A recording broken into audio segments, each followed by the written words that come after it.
amigos de Entre Puntos.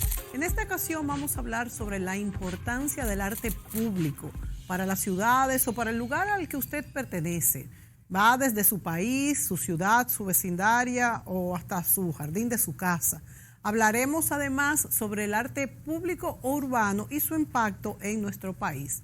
El arte público, amigos, afianza la identidad de los grupos sociales y se utiliza como una herramienta para revitalizar económica y socialmente una comunidad.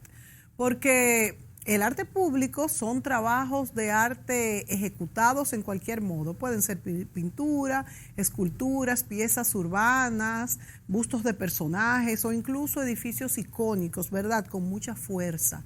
Y se realizan con la intención de localizarlos donde puedan ser del dominio público, generalmente en el exterior y accesible a todos. El arte público ha sido desde la antigüedad una parte importante en el desarrollo de los centros urbanos. En la historia se ha caracterizado por transmitir una gran fuerza política y por eso ha sido usado por gobernantes extremistas. Bueno, el espacio público se convierte entonces en una construcción de práctica política y por su fuerza se usó mucho en la Europa, bueno, de aquella época, de los 1930 al 45, donde hubo muchos gobiernos dictatoriales. Ejemplo de estos fue, por ejemplo, de Franco, el pabellón de la República Española en la Exposición Internacional de París en el 37 y, bueno, en la Italia de Mussolini hubo mucho ejemplo de arte público, ni hablar en la Unión Soviética de Stalin con aquellos símbolos tan fuertes, y en Alemania, bueno, se hicieron grandes plazas icónicas, esculturas, de todo lo que fue este gobierno que comenzó, como todos sabemos, recuperando Alemania y luego se volvió un gobierno sumamente dictatorial y asesino. Bueno, para hablar sobre este tema hemos invitado en esta ocasión a 3 conocedores del arte y de la historia del arte. Además, los 3 son artistas, críticos, escritores, conferencistas y gestores culturales, entre otros oficios. Nos vamos a ir a la pausa, pero vamos a presentar a nuestros invitados, al arquitecto Gamal Michelén, que tiene un doctorado en Humanidades y Artes, al licenciado Alberto Vaz, que entre otras muchas posiciones que ha ocupado en el país, fue director del Museo de Arte Moderno, y al licenciado Vladimir Velázquez, quien además de todas estas ocupaciones que dije antes, está ahora trabajando en una colección de cuentos. Antes de irnos a la pausa, les recuerdo que este programa llega a ustedes con la colaboración del Ministerio de Turismo de la República Dominicana, trabajando siempre para un turismo sostenible. Nos vamos a la pausa y volvemos con nuestros invitados.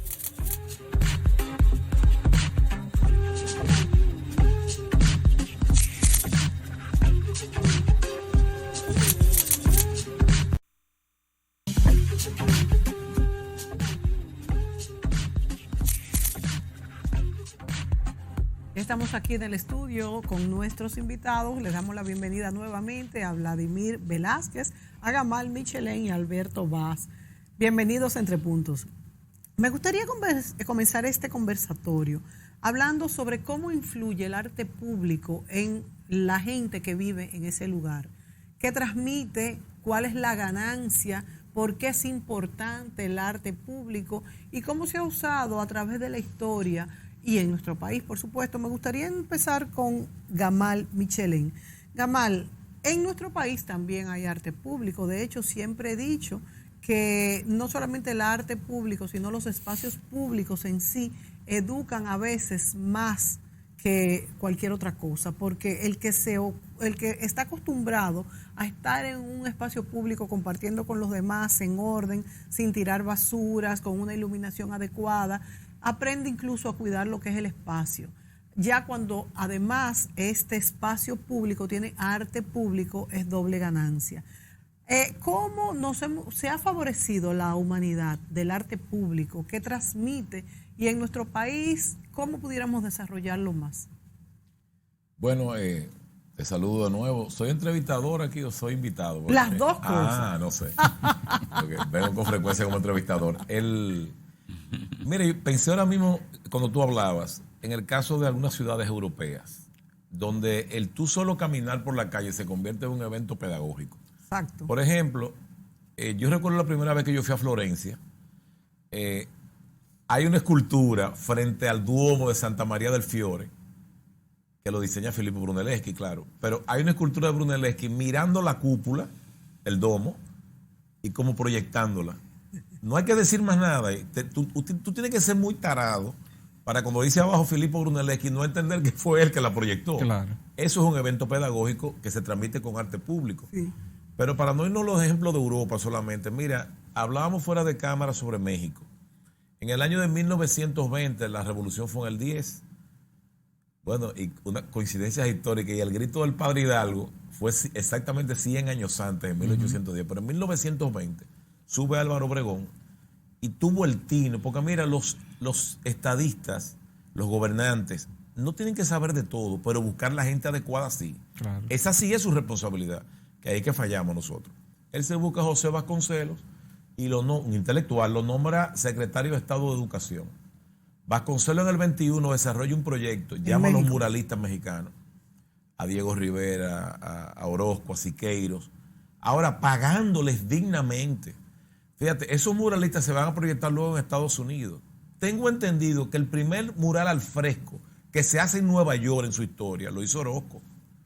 El mismo Diego Rivera expone en el MoMA de Nueva York, no en un sitio cualquiera. Es contratado por Nelson Rockefeller, por una política de Estado donde ellos socializaban la historia de México. ¿Fue Vasconcelos el primero en darle esa importancia a los artistas para hacer arte público? Yamal. Yo creo que en ese contexto en Latinoamérica es de los pioneros. Aunque ya México tiene una tradición, nosotros tuvimos Bellas Artes en los años 40 del siglo XX, creo que 42, la Escuela de Bellas Artes, la hace Trujillo. Pero ellos tenían la Academia de San Carlos desde la época de Carlos III en México. Sí, sí, o sea, claro, una tradición que no fue de la noche a la mañana. Ahora, de todas formas, esos artistas fueron proyectados internacionalmente y la historia de México también. Por ejemplo, en la UNAM hay un mural fantástico que dice, creo que es el título, nosotros la universidad, algo así, la universidad nosotros. Pero es una manera de identificar la universidad con el pueblo. Que de paso quiero decir otra cosa. En esos países latinos, no estoy hablando ya de Europa. Exacto. La universidad estatal es la principal universidad. No hay una universidad mejor que la UNAM en México. Y que la Nacional de Bogotá, por ejemplo. La Universidad Nacional de Colombia es la mejor universidad de Colombia. O sea, la universidad del Estado. Eso es política, realmente, para educar al pueblo. Y fíjate, el arte público se usa ahí en un contexto pedagógico. Ellos han socializado su cultura. Y yo digo esto no con resentimiento, sino con un poco de rabia. No te creas, mira, muchos artistas mexicanos, chilenos, argentinos, que se venden en mercados internacionales en $3 millones y $5 millones, no necesariamente son superiores a nuestros artistas. Pero este es un país que ya... esto no es una crítica al presidente actual ni a nadie, no quiero meterme en política, pero que ni el mismo presidente de la República le entrega un premio en la mano al Premio Nacional de Artes Visuales. Hay que darle dignidad a esa persona. Ese es un artista que nos representa.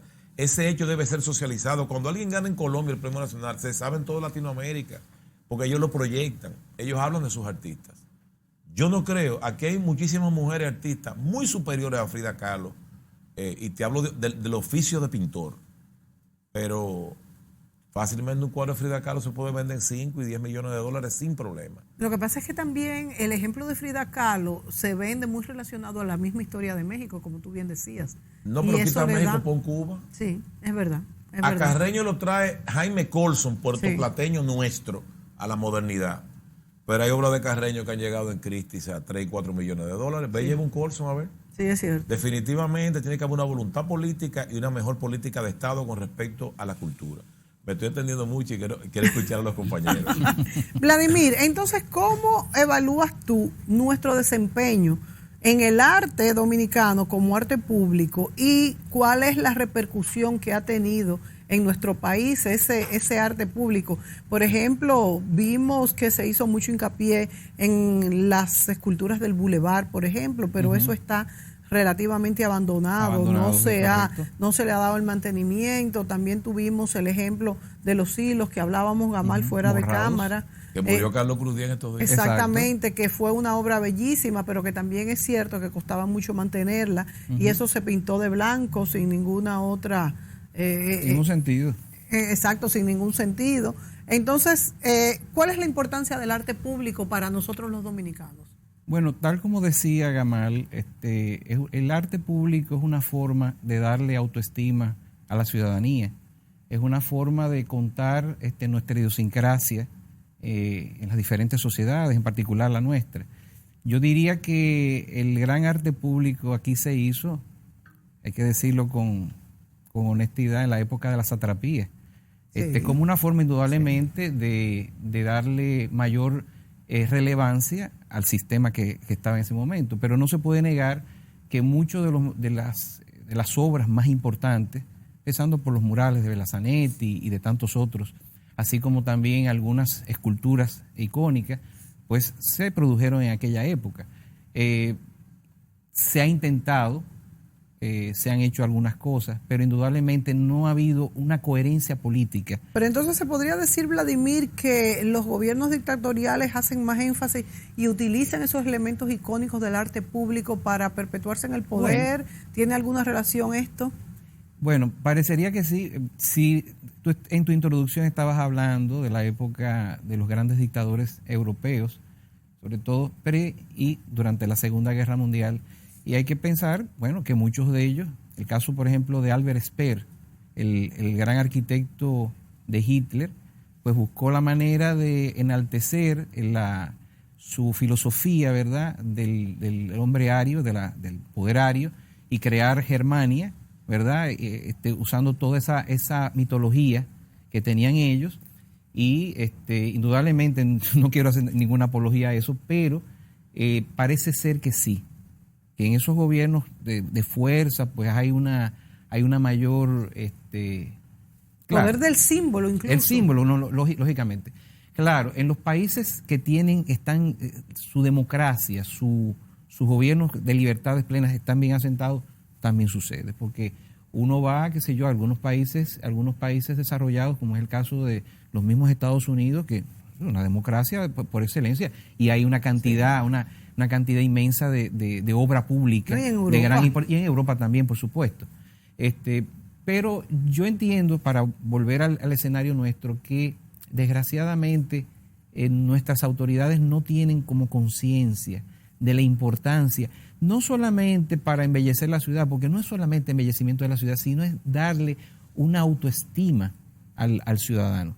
Yo estuve hace unos años en Lima, que es una ciudad preciosa, y uno ve una cantidad de obras, de arte público extraordinario. Uno ve una escultura de Cislo puesta en un espejo de agua, que es una maravilla, cerca de la vía que colinda, porque eso es un acantilado, ¿verdad?, Lima. Y entonces son cosas maravillosas. Uno ve a cada momento un torso, una escultura de tal o cual artista, tal o cual escritor. Uno pasa, bueno, por aquí vivió fulano de tal, etcétera, etcétera. El busto de Vargas Llosa, que independientemente de las críticas que pueda tener por sus posiciones políticas y demás, pero ellos tienen un orgullo inmenso. Es decir, es una forma de que el ciudadano se sienta partícipe a lo que ocurre en la ciudad. Desgraciadamente, aquí, pues, no estamos en esa Pudiera parecer a alguien que lo vea así rápido y que no entienda la idiosincrasia de un pueblo y de lo que significa la identidad, el simbolismo, que, bueno, eso es gastar mucho dinero, pero gastar mucho dinero versus despersonalizarnos, que los espacios incluso no se identifican tan bien cuando no hay elementos icónicos. Claro, pero hay un retorno, porque lo que pasa es que también estamos viendo ese asunto a muy cortoplacismo, es decir, nosotros lo que queremos ¿cuál es el hacer, retorno de la inversión? Pero hay un retorno porque eso viene. Si aquí se hiciese un turismo cultural, dicen que sí lo hay, pero un verdadero turismo cultural que llevar a las personas, a los turistas, a los visitantes a a estar en esos lugares importantes, la ¿verdad? ruta del esclavo por los ingenios coloniales. Correctamente. Por ejemplo, que Exactamente. Yo creo que otro gallo estaría cantando. No, y nosotros como ciudad privada de América que tenemos Claro. muchísimo potencial. Vámonos a la pausa y volvemos en el próximo segmento.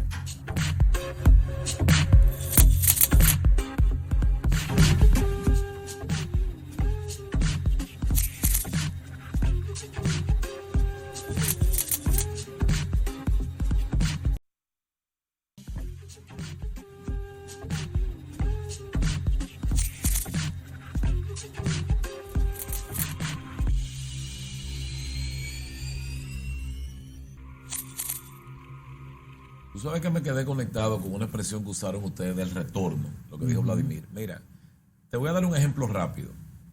Los artistas, perdónenme porque ustedes son artistas, que lo protestan todos siempre. Cuando iban a hacer el Guggenheim, ellos habían propuesto que se tomara una fábrica vieja, lo que se hizo con el Museo d'Orsay en París. Exacto. Y dice Frangueri, no, vamos a hacer un museo en titanio, o sea, algo que era demasiado costoso. Claro. El mismo Teisel, el escultor, protestó muchísimo, porque qué derroche es este, qué sé yo. Y lo mismo pasó en Bilbao. Te voy a dar un dato. Sí, ahí que voy a Bilbao. Con el Guggenheim. En cuanto al retorno, el retorno espiritual de la cultura no se discute. Claro. Porque eleva el nivel de conciencia de los pueblos, afecta el alma, la espiritualidad de un país. Vamos a quitar esa parte. El retorno material de la industria de la cultura. Tienen que ver a los gobernantes, los que toman o los que toman decisiones, o los ministros, quien sea. Tú no sabes ese es el museo del que habla Gamal, este es el Guggenheim. Tiene una araña de Louis Bourgeois que no quiero meter el tema, pero me tienta a hablar. Ese museo costó muchísimo dinero, techo en titanio, no tiene ángulos rectos. Es impresionante. Tú dirás, un derroche. No. Al día de hoy, Bilbao, que era una ciudad poco visitada turísticamente, poco visitada, mira la araña de Louis Bourgeois, que se llama la Mamma, que representa a la mamá como depredadora, como una araña, pero protectora de los huevos que están debajo. Esa es la madre. Sí. O sea, ella se mata con cualquiera por los hijos, pero los protege a ellos. Y ese museo que está ahí ha tenido un retorno material para Bilbao de 28 veces lo que se invirtió. Exacto. Al día de hoy, en dinero, porque lo visitan más de 1 millón de personas al año. Claro. Ese 1 millón de personas come en restaurantes, toma taxi, se hospeda en hoteles. Y ha puesto, señores, un solo hecho cultural ha puesto a Bilbao en el mapa del mundo. Correcto. Eso es la cultura, pero hay que entenderlo como industria. Aquí es una cenicienta la cultura. Sí. El arte público, que es nuestro tema, está muy descuidado. Que me gustaría escuchar a Alberto Vázquez, un experto que ha estado ligado a la cultura. Te puedo llamar a tu obrero de la cultura, porque yo considero eso mismo. Alberto, de eso mismo, del arte público, o sea, ¿cómo tú ves el panorama con respecto al cuidado de lo que ya se ha hecho, inclusive, o a una política que la había con Trujillo? En los edificios gubernamentales hay 1% de arte público que era obligatorio. Correcto. Y en otros países lo hay, que es el 1 o el 2%. Claro, ya esto no existe, ¿verdad? Existía. Bueno, está en la ley. Lo que está en la ley, no se cumple. Se aplica. Me gustaría que hay un aspecto fundamental que habíamos hablado anteriormente de un tema que comenzó, Mónica lo tocó magistralmente, sobre el aspecto de las dictaduras, pero también yo, antes de entrar en el terreno dominicano, quería hacerte hincapié en que en la década del 30 existió una política de Franklin Delano Roosevelt, que surgió el grupo Ashcan, que inclusive Edward Hooper era uno de ellos, que comenzaron a hacer, a través del gobierno federal, murales. Correcto. Murales porque había una crisis económica. Entonces los bajos instintos que a veces genera la guerra y la política son superados a través del arte y la cultura. Te voy a decir por qué. Resulta que en lugares barriales de la ciudad de Nueva York y California o Chicago, donde hay un índice de violencia extremo, principalmente en los barrios negros, allí se empieza a darse cuenta principalmente el aspecto fundamental de cómo el ello verse reflejado en esos murales y plantear su problemática, eso eleva la autoestima de los moradores y lo llegan a adquirir una conciencia política y evadir la violencia extrema. Eso lo utilizan en el capitalismo, lo utilizan para hacer como una válvula de escape. En los países comunistas y en la dictadura lo utilizan como propaganda política. ¿Qué pasa? Que nosotros tenemos un mural de Cruz 10 y ustedes lo saben qué pasó ahí. Ese mural era marca país, era una joya en Molino Dominicano fue borrado porque era más difícil pagar a alguien que lo restaurara que borrarlo. Ese es otro problema fundamental de nuestro medio. O sea, llegando al caso de la República Dominicana. Aquí tú lo sabes que el ayuntamiento hizo unos números, eso fue Roberto Salcedo, hace unos años atrás, y esos números, o sea, yo le dije a Roberto, yo le dije, mira, tú tienes que darle por lo menos anualmente a los artistas para que ellos mismos los restauren. Y así tienen ellos un ingreso anual. Y eso no es mucho dinero y se van a mantener siempre los murales prácticamente nítidos. ¿Sabes lo que sucedió? Que no se hizo caso, ya están todos los trabajos deteriorados. O sea, sale más caro ahora restaurarlo a un restaurador que le paguen que hacerlo de nuevo. Entonces, ¿qué hacen ellos? Que lo borran. Y con los artistas nombrados, que hay muchos artistas que están nombrados con sueldos para dar cierto servicio a lo que es el Ministerio de Cultura. No, eso fue eliminado. Eso fue eliminado. Sí, el Departamento de Artes Visuales fue eliminado porque según ellos no estaban haciendo nada, según ellos. Bueno, eso no son problemas nuestros. Sí, sí. Porque yo inclusive tengo en mente no hablar ni siquiera de la Secretaría de Cultura. Porque ya yo no me interesa ni lo que ellos hagan. Yo estaba muy interesado porque todo lo que han pasado por ahí, todos son amigos míos y uno va con la mejor buena fe del mundo. Por ejemplo, ahí hacen carnavales y yo fui 20 años miembro del jurado de un carnaval y veo que dentro de la tarima del jurado, que la primera vez que me invitan, después de yo no sé cuántos años, teníamos 10, no sé cuántos años que me invitaban, bueno, me invitan, llega mi amigo Pedro Vergés, me invita y después el segundo año no me invitó, porque yo le dije, mira, está pasando un problema. Cuando tú intentas tirar una foto ahí o grabar, cuando yo era miembro del jurado, yo grababa y se lo decía a los otros miembros del jurado, miren esto. Y entonces ellos evaluaban.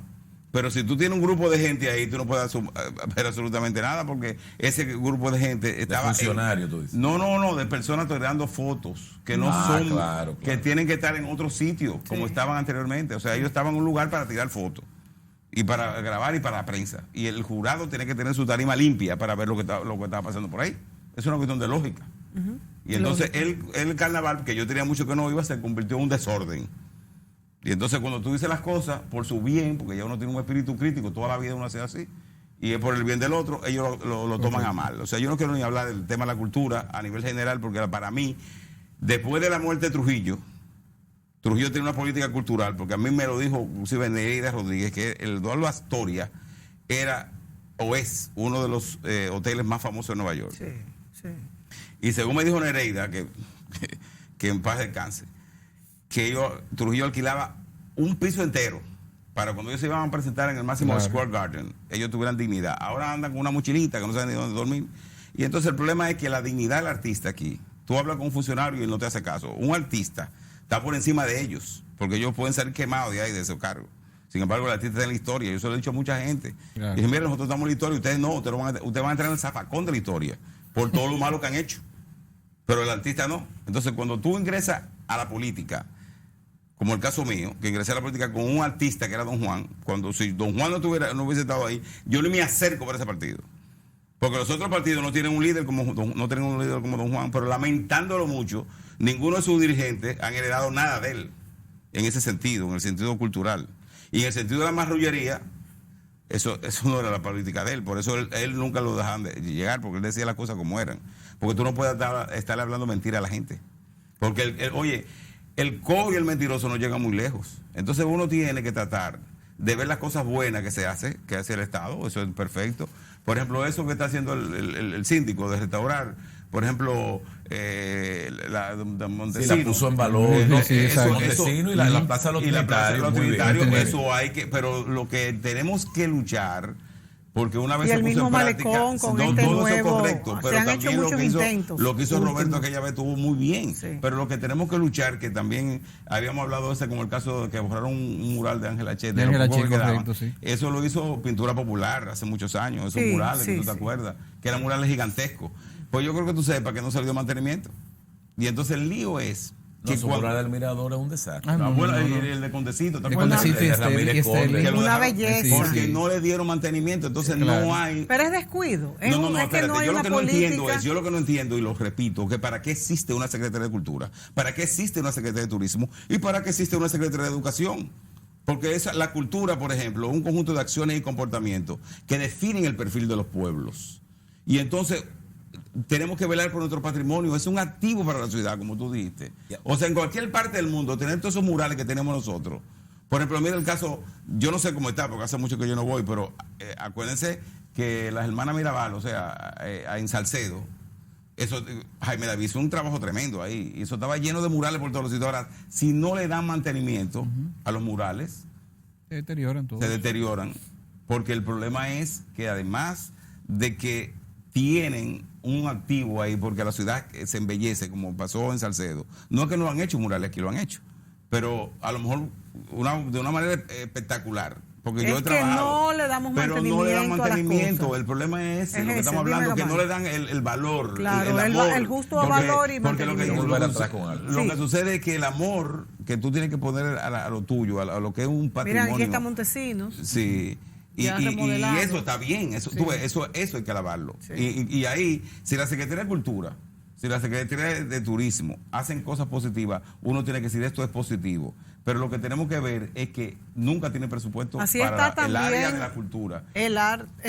Lo de la cruz, ¿cómo se llama? Que tiene la cruz. El Faro Colón también mira, está. Yo quiero retornar por un acto de justicia. No pasar muy rápido a Carlos Cruz Díez. No te puedo decir que fui su amigo íntimo, pero sí lo conocí, lo presenté en público, cenamos juntos algunas veces. Un hombre encantador, murió en estos días. ¿Tú sabes lo que es? Pero fíjate qué sucede. Murió y con el deseo de que se restaure eso. Carlos Cruz era sobrino nieto de Juan Pablo Duarte. Cuando se pintan los hilos, hay una afrenta a la patria. Claro. Hay una afrenta a los venezolanos, porque él es venezolano. Claro. Duarte tiene ascendencia venezolana. Así o sea, es una vileza lo que se hizo ahí. Claro. Hay una afrenta al arte, al patrimonio. ¿Viste?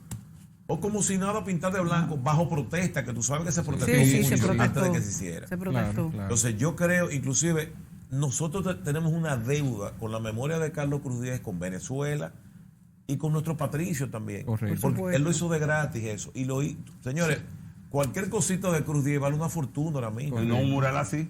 Ese mural no tiene precio. Claro. Y además de lo que significaba, Mónica, para el paisaje, era icónico. En el estadio de los Marlins, en la Florida, el piso tiene un diseño de Cruz Díez. No lo que tú ves, porque es más fácil cuidar una cosa vertical que algo que tú pisas. Ve a ver cómo está eso. Nítido. No, porque eso es parte de todo. O sea, aquí lo del bulevar se está deteriorando. Pasó todo. A manos privadas también. Se lo digo al público esto. Y miren, también ellos tuvieron poco cuidado, no quisieron invertir en eso. Tenemos que aunar esfuerzos porque mira, existe. Porque no fue el gobierno solo el responsable, sino. Mira, ese mural puede ser repuesto. Existen los bocetos, existe una maqueta. Sí, todo, pero oye, tenemos que ir a la pausa. Otro tema también ecológico, que tiene mucho que ver con los arbustos de la ciudad de Santo Domingo. Yo no he visto en ninguna ciudad del mundo, inclusive en Madrid todos los árboles están censados, que vengan alguien con una sierra para podar un árbol y que corte con la sierra así de tajo, como dicen, el árbol. Y que después con los años tú ves que se salen las ramitas así buscando. Pero, entonces ese crimen ecológico que está pasando en la República Dominicana y principalmente en la ciudad de Santo Domingo, ellos dicen que por los alambres, ¿verdad? Sí, pero ellos lo hacen eso en un barrio. Y en los barrios hay alambre también y mucho. Claro. ¿Tú sabes por qué no lo hacen en un barrio? Porque tú sabes lo que le espera, que le a pedrada limpia. Pero no solamente Cuando han intentado hacer eso, una lluvia de piedra. Pero como en Gascue, cerca del palacio estoy hablando. Donde están los árboles centenarios. En Gascue. Sí, claro. En Gascue han mutilado casi las avenidas que eran bosques. Claro, bellísimo. Te voy a Vladimir, un minuto y nos vamos solamente, a la pausa. Solamente señalarte algo, porque eso es como una especie de espíritu depredador que eso no lo teníamos nosotros los dominicanos, sino que eso ha venido vamos a decir, a inocularnos dentro del organismo psíquico y físico, vamos a decirlo así. La Plaza de la Cultura, que es un pulmón, que es algo que no todos los países tienen una plaza como la que tenemos nosotros, claro, descuidada, etcétera, etcétera, por todo lo que sabemos. Una parte de esa arboleda ha sido mutilada, supuestamente por el asunto de las remodelaciones de 3 edificios. Sí, que yo entiendo que nunca debió hacerse eso porque en todas partes del mundo, ustedes son arquitectos y lo saben muy bien, muchas veces se construye respetando el área, se adapta el diseño y aquí no se hace eso. Quiero agregar algo muy importante con respecto a eso que dice Alberto. A comienzo de este milenio, se cometió una barbaridad ahí en la casa Rodrigo de Bastidas, que es depredar ese patio interior, que era una de las cosas más bellas que había, alegando una situación que es totalmente falaz, que era que supuestamente esos árboles de caucho tenían... Las raíces. Sí, y todo era mentira, porque incluso uno de los especialistas de allá de la Academia de Ciencias dijo, eso no es verdad, eso no hace nada de esa cosa, pero había un asunto de dinero y había que depredar todo eso. O sea que no era verdad que iban a... Porque yo no. sí tengo entendido que las raíces dañan lo sí, que es... pero él no era lo que se estaba diciendo. Hay un especialista de allá de la que Academia de dijo que Ciencias no. y dijo que no. Y no solamente se alegó que era por un asunto de Comején, y ese especialista dijo, el caucho no tiene enemigo natural en este país. Bueno, tendremos que averiguar Mira, esto. yo te voy a poner Nos un vamos ejemplo. a la pausa, Sí, Alberto. está bien, parece un ejemplo de un mural que Volvemos, existe. amigos.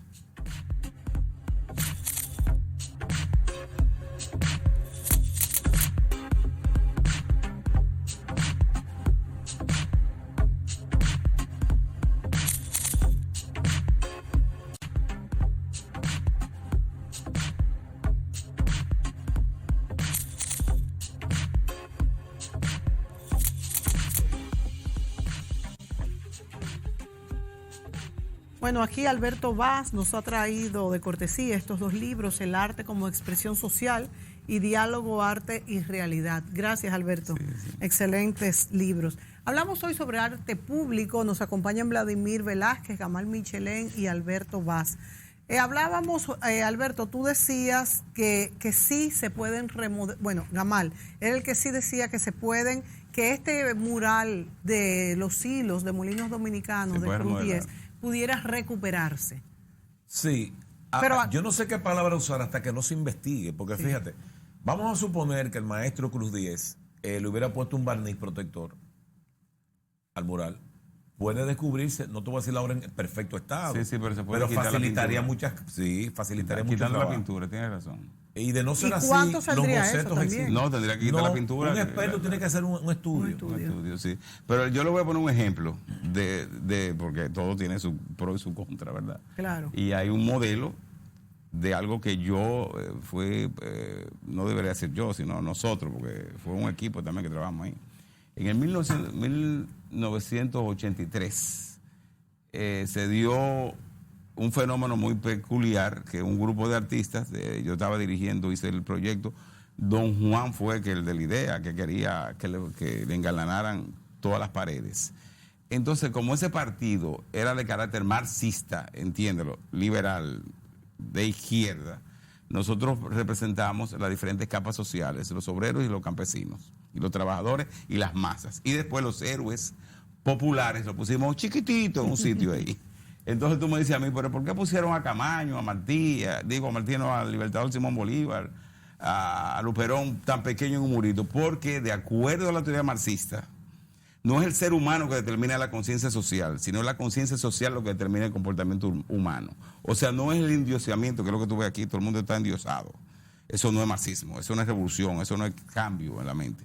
Ni el hombre es superior a la mujer, ni la mujer es superior al hombre. Esa política de género que quieren echar a pelear al hombre con la mujer y que la mujer es superior al hombre, con el hombre eso es negativo.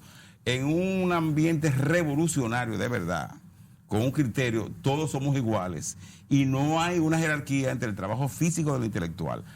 Yo estudié en Harvard, no, que yo estudié tal cosa. Y entonces resulta que un campesino tiene también su cultura y sabe cómo sembrar y sabe su dignidad. Entonces, ese elemento que planteó Carlos Marx, que es vital, inclusive que tiene mucho nexo con el cristianismo, claro, con la teoría de Jesús. ¿Te das cuenta? Porque nadie habla que Jesús fue un gran revolucionario con sus ideas. La doctrina social de la iglesia tiene mucho en común. Entonces, esa doctrina cristiana es lo que lleva a elevar y potencializar la dignidad del hombre y de la mujer. Pero ¿qué sucede? Que al yo plantear eso, una mujer con un niño, unos campesinos, ¿ese trabajo está intacto? Ahora, ¿por qué está intacto y fue hecho el único? Porque todos los murales políticos han desaparecido. Y ese es un mural que tiene un contenido social, no político. En el sentido de que no está Juan Bosch, inclusive fíjate cuál fue la teoría, que los héroes nacionales e internacionales de América Latina, y inclusive estaba hasta el Che Guevara, estaba en un murito pequeño. Para darle más fuerza al pueblo. Para darle más fuerza al pueblo. Y tú sabes por qué está, ya para terminarte, porque lo que habíamos dicho, año tras año, o cada Claro, 4 o 5 lo años me llaman a mí claro. y yo lo Restaurar, retoco restaurar, y lo correcto. pongo nuevo. Exacto. Es más, la última vez lo puse mejor todavía. Entonces uno con el tiempo va adquiriendo más destreza y entonces ya uno le va dando mantenimiento. Yo siempre se lo he dicho a los artistas, deben de tomarlo en cuenta para el trabajo social, es decir, que si hay un mural, eso se lo planteé también a la Secretaría de Cultura, el Colegio de Artistas Plásticos, como tiene amor, no le va a cobrar igual que un restaurador. Correcto. Y son pintores. Es que yo creo que eso capacitados. podría hacerse a un costo que no fuera tan elevado, pero yo no Efectivamente. quiero que se nos acabe el tiempo, que ya se nos está acabando el tiempo. Para hablar un poco, Alberto, de esta exposición que tú, Bueno, sí. que se proyectó en el Banco Central, Banco Central, donde correcto. tú hiciste unas palabras muy lindas, Vladimir. Y lo que me gustaría hablar es de la cotidianidad dentro, como motivo de obra de Correcto. arte, que es algo también que se da mucho en murales, Sí. en murales en otros países Claro. y también aquí. Gamal, comencemos, y yo quisiera que hablaran los tres breves, porque nos queda poco tiempo, Yo de la quería corregir importancia algo de la, que yo dije. ajá, de la cotidianidad en El las título obras. del mural de la UNAM, porque el cerebro Sí, sí, funciona como sí, automático sí. y solo, yo no sé, el mío está como disparado. Mira cómo se llama ese mural de Siqueiros, que el mural más grande del mundo lo hizo Siqueiros frente a la World Trade Center del DF en México. La universidad al pueblo y el pueblo a la universidad. Fíjate qué título tan acertado. Es Así que debe apropiarse ser. de la Sí, universidad. claro, Eso es correcto. nuestro. Eso de nosotros. Ese es el mural Claro, de la UNAM. claro, Muy bien, eso está Así correcto. que yo tenía, estaba buscando en mi cabeza, porque yo mortifico y no duermo de noche. Bueno, habla tú de la exposición que tú Sí, sabes. bueno, como saben ustedes, bueno, los televidentes también, el Banco Central tiene una política de apertura a nivel de todas las manifestaciones del arte. Fundamentalmente el Departamento Cultural que dirige ese José gran Alcántara, intelectual, una de las glorias, Sí, sí, sí. más Nos más quitamos grandes el sombrero y Sí, señor. saludamos a Y mi además profesor, un ser humano José Alcántara. excepcional. Sí. Y eso con la anuencia, por supuesto, de las demás autoridades, empezando por el señor gobernador, don Héctor Valdés Alviso, y abrir todas esas posibilidades para la expresión artística. Y precisamente una de las cosas que más nos llama la atención, que más le damos prioridad, es precisamente a las artes plásticas. Alberto, que es colaborador de nosotros, que es una persona que está desde hace más de 20 años colaborando como asesor y también como jurado del concurso de arte y literatura, pues le abrimos las puertas, porque entendemos que su obra se enmarca precisamente en la tónica social que el Banco Central quiere expresar, que es el asunto de que la economía no se quede solamente en pocas manos, que es de lo que se habla del crecimiento económico, pero que sin embargo no se manifiesta en todas las capas sociales. Y entonces, con esta exposición que tiene mucho que ver con el asunto del chiripeo, con el asunto de la gente buscándose la vida, ¿verdad?, en diferentes actividades populares, pues Alberto hace yo diría que uno de los grandes aportes a la plástica dominicana. No solamente eso, sino que dentro de esos cuadros hay símbolos que son icónicos. Por ejemplo, el asunto si lo estamos viendo en pantalla, lo digo para el público. Exacto, correctamente. Eso es lo que estaba haciendo el asunto que tiene que ver, por ejemplo, los vehículos del Concho, los vehículos que están destruidos, que los están desabollando, para mí, a mi humilde juicio como conocedor, es un símbolo. Miren ahí la caja de limpiabotas. Exactamente. Y aparte de eso, Alberto tiene una variedad de temas dentro de esa temática realmente riquísimo. Y otra de las cosas, Alberto es uno de los grandes pintores dominicanos, es una persona en grandes formatos. Sí, y toda la perfección técnica, la escuela que tiene Alberto, porque hay que decir también, Alberto es un gran copista de los clásicos. Él hizo una exposición maravillosa hace ya un tiempo en Bellas Artes, ¿verdad, Alberto? Y eso se manifiesta en su conocimiento de la cocina pictórica. Yo creo que ha sido una de las actividades de las que nosotros en el Banco Central nos sentimos más orgullosos. No, yo soy testigo del que el Banco Central y ese departamento y hay que que hablar dirige de ti también, José Alcántara, bueno, Vladimir es extraordinario. Sí. No, la verdad es no lo va a hacer. Que tengo tres pues yo lo puedo hacer. Yo creo que tengo las tres personas que saben más de arte en nuestro país. Bueno, déjame decirte algo. De Vladimir, yo lo conozco desde la década de los 80. Estaba apenas jovencito, tenía como 19, 20 años, una cosa así. Pero ¿qué sucede? Su padre también, yo lo quería muchísimo, y a su madre, doña María, a sus hermanas y hermanos. Pero en Vladimir se da un fenómeno que además de ser un gran dibujante y pintor, con una temática social de gran envergadura, de poca comprensión en nuestro medio, tiene algo muy importante que es su calidad humana. Sí, y entonces, en ese equipo que hay en el Banco Central, con don José, que para mí, es una persona maravillosa. Buen amigo, buen hermano, buen buena esposo, persona. un gran hombre. Y el gobernador la vicegobernadora y también el Bisoto, doña María de Tolentino. Y Se nos acabó el tiempo, el equipo Alberto. completo, yo le agradezco, era para finalizar eso. Yo le agradezco porque gracias a ellos fue que se pudo hacer posible. Yo no voy a hablar de la exposición, sino también de mi gratitud hacia el equipo del Banco Central. Sí, a mí me consta que es así. También los felicito por su obra y a ustedes, señores. Honra. No solamente crítica, vamos a hablar las cosas positivas Claro, también. por supuesto. Se nos acabó el tiempo, siempre nos falta tiempo. Darle las gracias a Vladimir, a Gamal y a Alberto por estar aquí compartiendo estas experiencias artísticas con nosotros y haciendo un recuento histórico de la humanidad en un tiempo muy breve de lo que ha sido el arte público. Gracias, amigos. Hasta la próxima semana.